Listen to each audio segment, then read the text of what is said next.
Usa ka upat ka bulang nga bata nga suspected COVID-19 patient ang namatay sa Northern Mindanao Medical Center.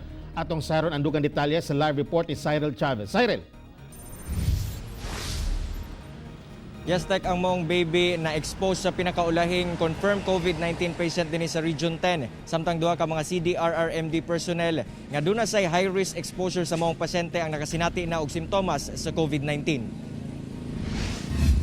Gikumpirma karon sa Northern Mindanao Medical Center kun NMMC nga nakabsan sa iyang kinabuhi ang upat ka bulan nga bata nga dunay high-risk exposure sa 21 anyos nga confirmed COVID-19 patient nga taga Barangay Lumbia dinhi sa Cagayan de Oro City.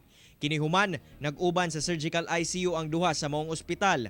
Sumala pa nga kritikal na ang kahimtang sa maong baby dihang gidala kini sa surgical ICU. Busa gi-isolate kini dihang na-expose sa confirmed COVID-19 patient. Gawa sa baby, namatay sab sulod sa 48 oras ang upat kalaing suspected COVID-19 patients. Ang 68 anyos nga na-admit tungod sa community-acquired pneumonia ug diabetes. 31 anyos nga babae nga adunay problema sa pagpanganak ug dunay congenital heart disease. Og 25 anyos nga babae nga giraspa. Silang tanan nakuhaan na og swab sample o ginapaabot na lang ang resulta. But all of the patients that were admitted and all of the patients that died were tested. They were swabbed. No result yet. Gi-forward ang ilang mga testing kanang ilang mga today. Paingon ka na siya sa Davao. Samtang gibutyag sa City Health Office sa Cagayan de Oro City nga dunay duha ka mga City Disaster Risk Reduction Management Department personnel ang nakasinati karon og simptomas sa COVID-19. Silang duha lakip sa mga mirescue sa pinakaulahing nagpositibo sa COVID-19 sa syudad dihang naaksidente kini niadtong April 19. Ang maong mga personahe nakatakdang kuhaan og swab sample nga ipadala sa SPMC sa Davao City. Gilugayan sab ang ilang quarantine ngadto sa 7 ka adlaw.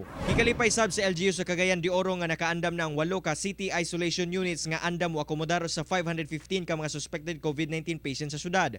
Among mga units kompleto sa pagkaon, tambal, serbisyo medikal ug psychological ug uban pang mga serbisyo. Tek, base sa City Health Office, anaa sa maayong kahimtang ang duha ka mga CDRRMD personnel nga nakahimamat kining COVID-19 patient na confirm. Samtang base sa pinakaulahing datos, maabot na nga to sa 183 ka mga individual ang na-contact trace sa CHO nga ilang ginakonsiderang kining close contact niini nga pinakaulahing nagpositibo sa COVID-19. Tek.